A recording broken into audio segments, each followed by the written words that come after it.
I'm David Greeno, Tribal Historic Preservation Officer for the Menominee Tribe. We have had a lot of community support with this museum. A lot of people wanted to help any way they could. We said we wanted a facility that looks like the Grand Medicine Lodge of the Menominee people. As you can see, that's the way it looks today. Because we believe that bringing the things back that were sacred to us, when our people made everyday things, that there was ceremony that went along with that. They didn't just go ahead and do it. They offered their tobacco and they asked the Creator for help to build the things that they did. Getting this together was something that we knew that had to be done. We had to properly display and bring forth Menominee culture and language here to the Menominee people. And we just saw the Kane flying over there. The eagle came by and said, "You guys are doing a good job."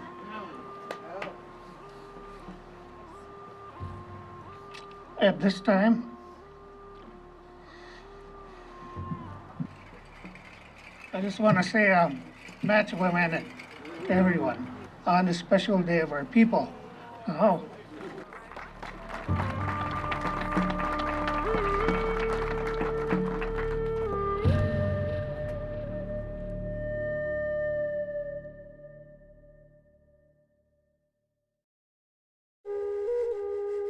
Menominee History was funded in part by Irene Danielle Kress, the Evu Foundation, a charitable arm of the Capital Times, Ron and Patty Anderson, the estate of Dale Druckery, the Wisconsin History Fund, with support from the National Endowment for the Humanities, and the Friends of Wisconsin Public Television.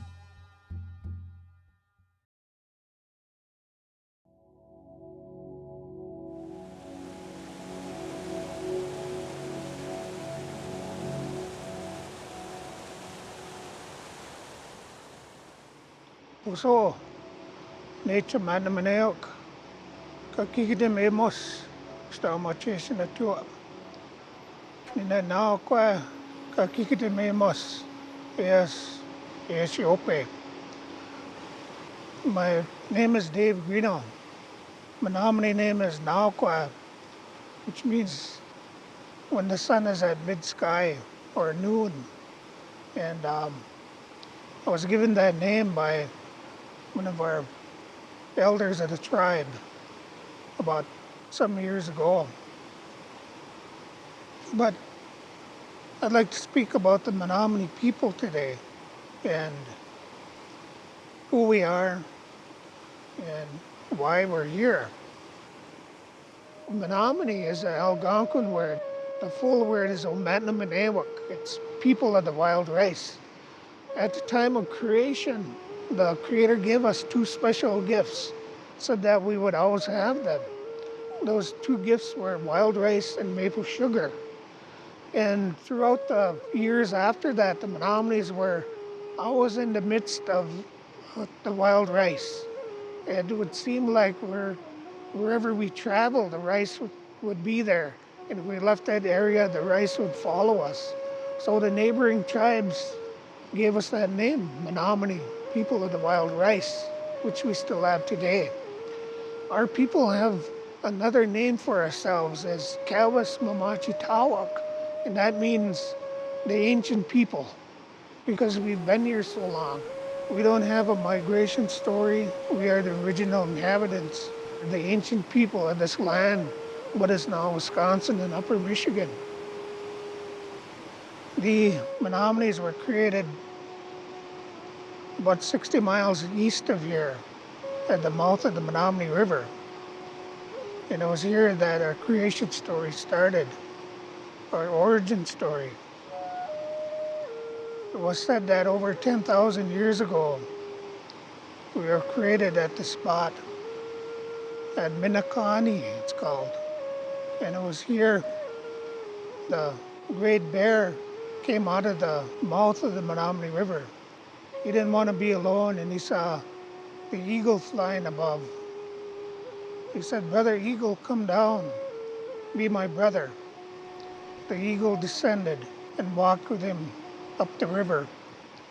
As they continued to walk, they encountered a moose, wolf, and crane. And these were the first 5 clans of the Menominee people. This is who the Menominee descended from. The Menominees, for centuries, lived off the environment, always making sure that we only took what we needed. But we always gave back in forms of ceremonies, prayers, and offerings, asking the Creator and thanking Him for the good life that we did live in this area. Our people were called dreamers also. And when I say that, is that we could foretell the future in the dreams we had. One of the dreams was that living down in the Green Bay area, there would be a huge wooden boat that would come into the bay. Soon after, this boat did come into the bay, and within this boat was Jean Nicolet.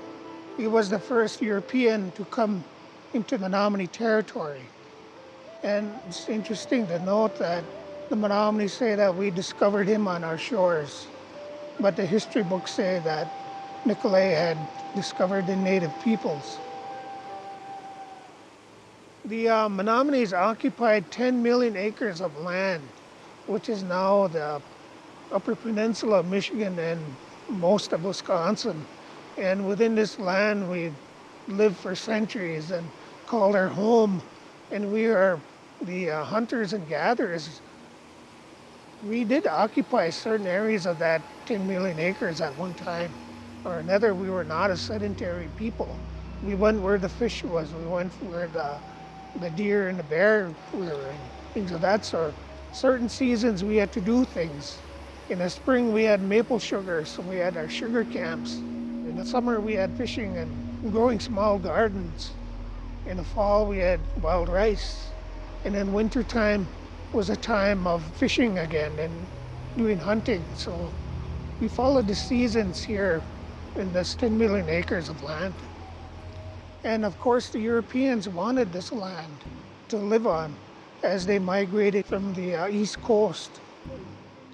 Not only Europeans were coming, but also the eastern tribes were being pushed westward into Menominee territory.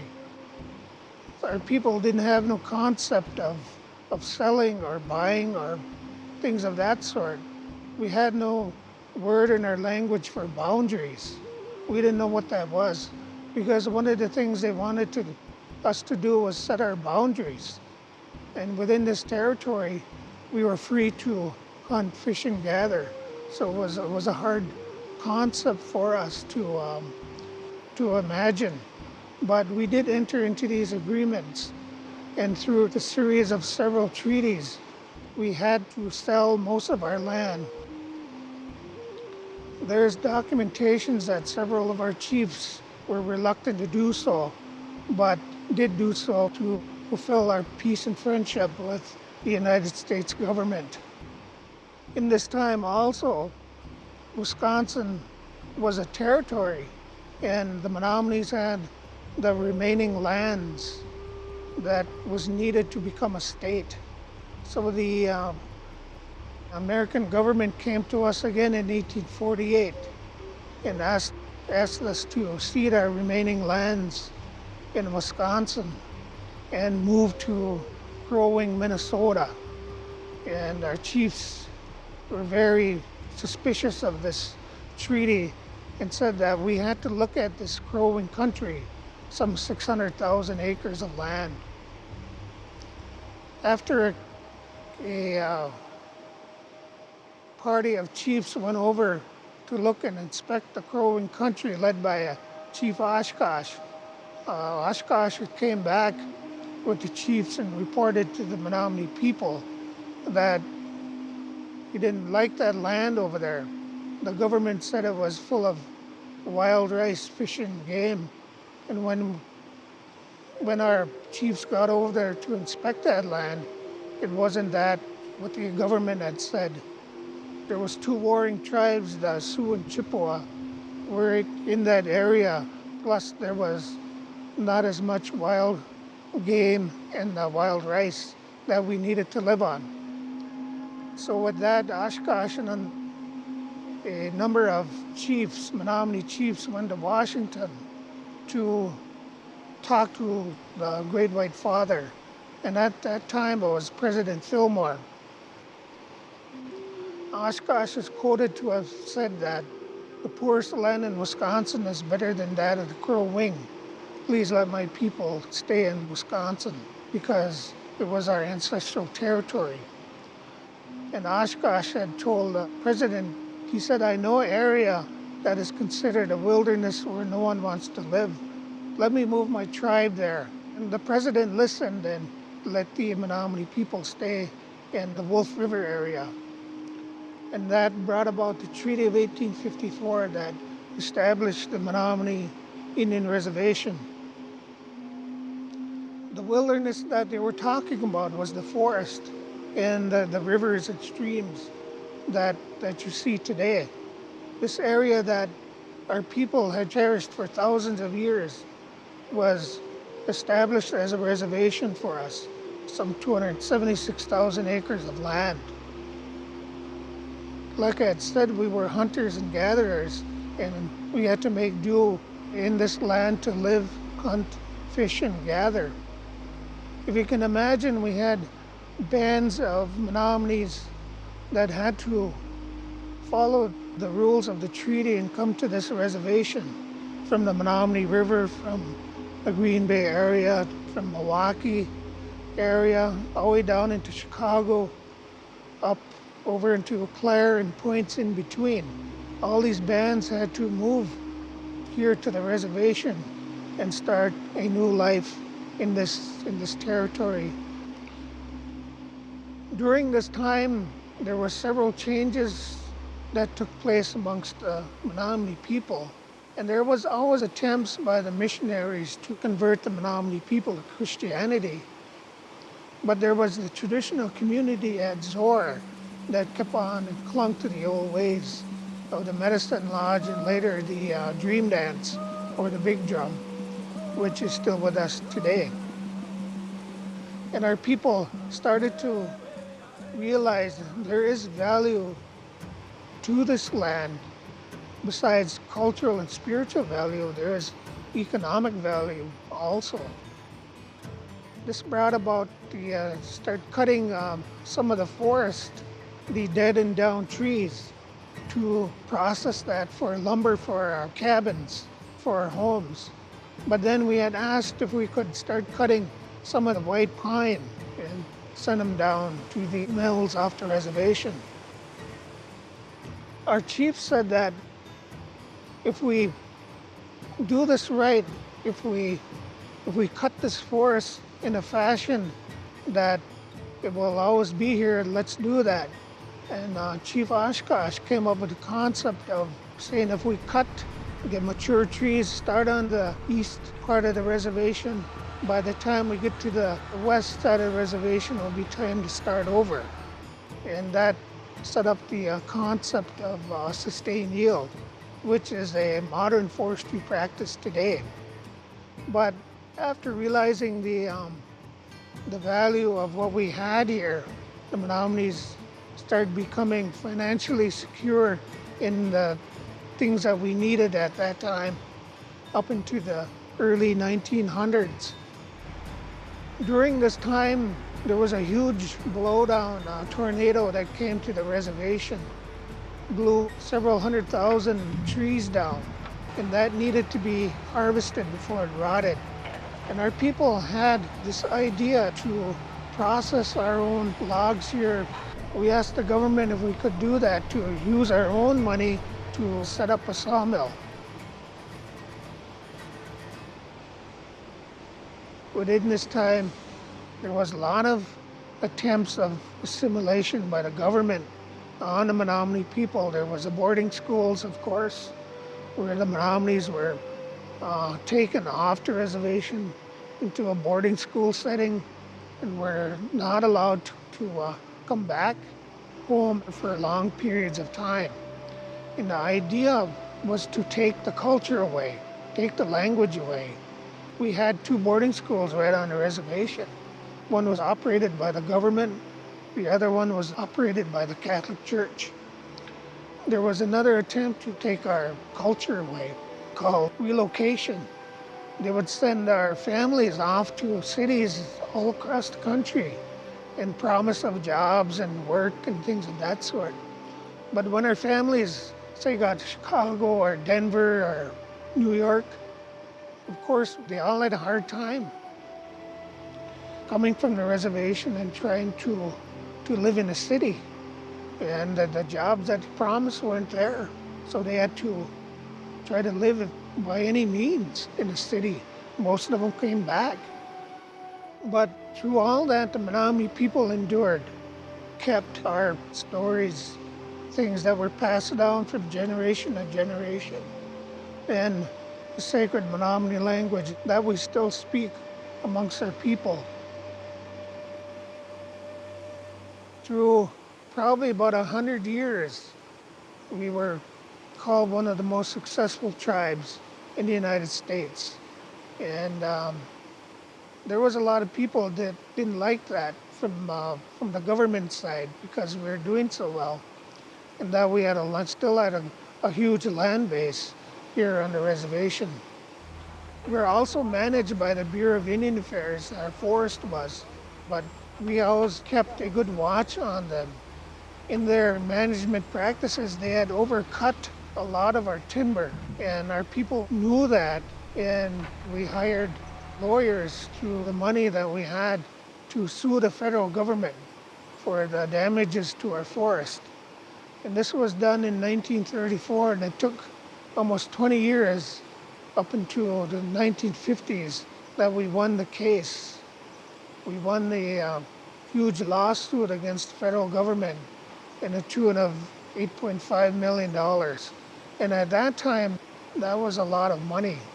Besides winning this lawsuit, we had built up a huge amount in the treasury, and we were really doing well. There was talk of a senator in Washington that wanted to terminate our tribe because we wanted some of that award money from the lawsuit, and we wanted to distribute that to the tribal membership. He said if the Menominees want to do that, then they should go on their own and be set free from federal supervision. So our tribal leaders found a way to form a government much like the other counties in the state, and the Menominee Reservation was terminated in June of 1954. However, termination didn't take effect till May of 1961. Within this time, the Menominee people lost a lot of our funds we had in the treasury. Individual Menominees had to buy their own land. There were attempts at that time to take the forest away from us, and our leaders formed a corporation, Menominee Enterprises Incorporated, to help keep this land intact, which they did.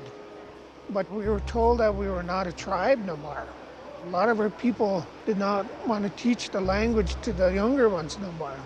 So there was economic loss and cultural loss. There was this huge tax base we had to pay on the forest.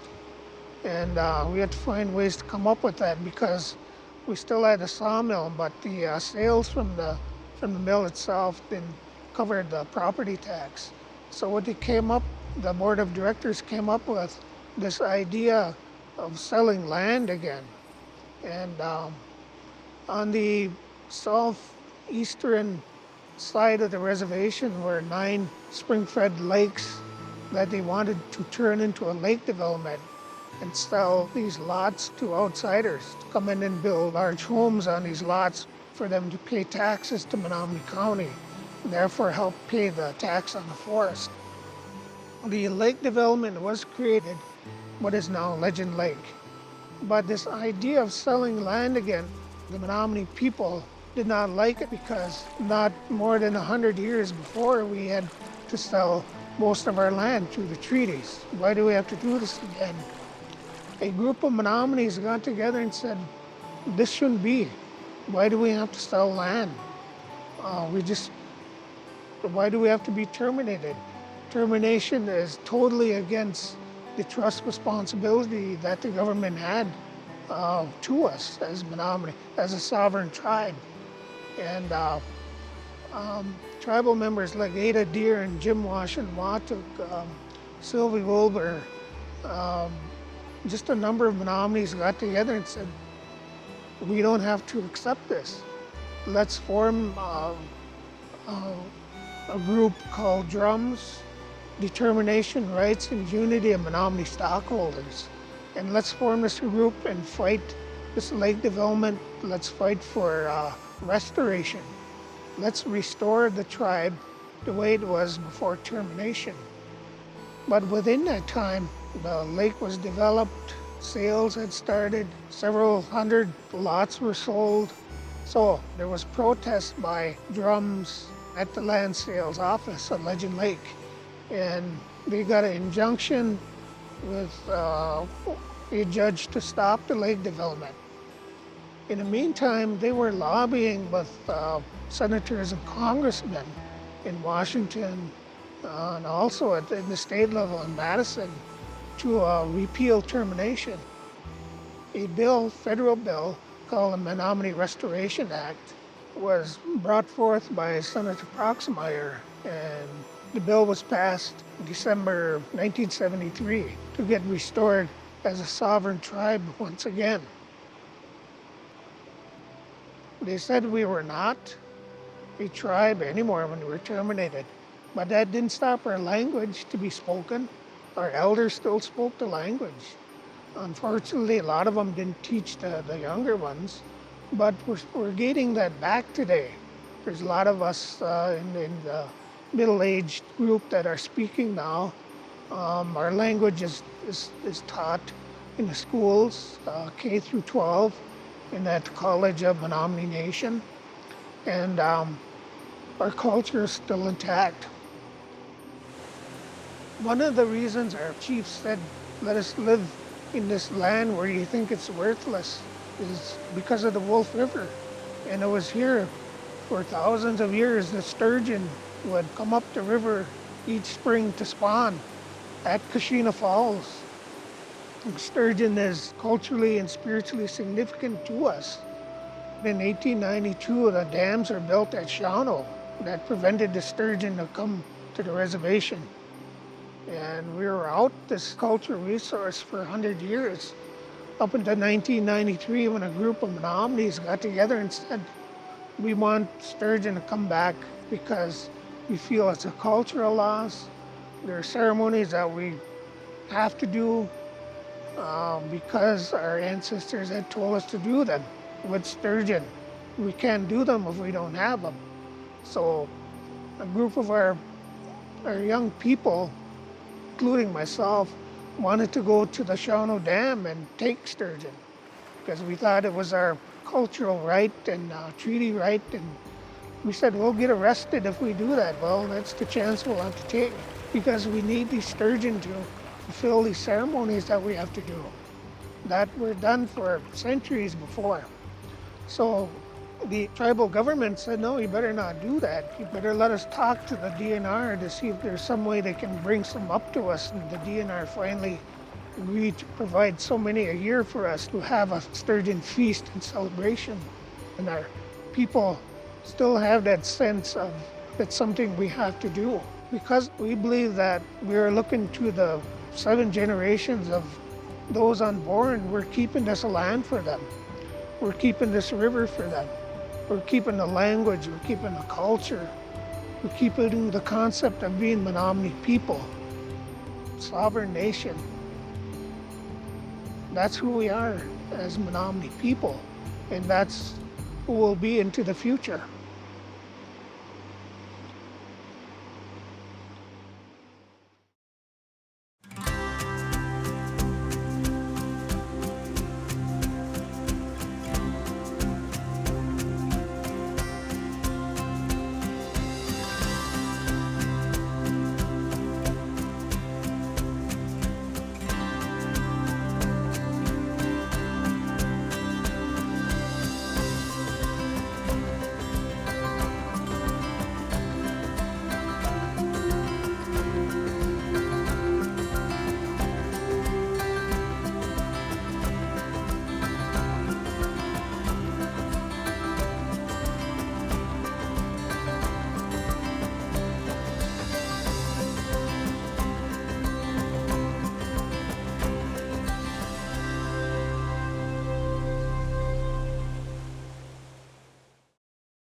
To learn more about the sovereign Indian nations in Wisconsin, visit wisconsinact31.org. To purchase a DVD of this and other Tribal Histories programs, visit wpt.org or call 800-422-9707. Menominee History was funded in part by Irene Danielle Kress, the Evu Foundation, a charitable arm of the Capital Times, Ron and Patty Anderson, the estate of Dale Druckery, the Wisconsin History Fund, with support from the National Endowment for the Humanities, and the Friends of Wisconsin Public Television.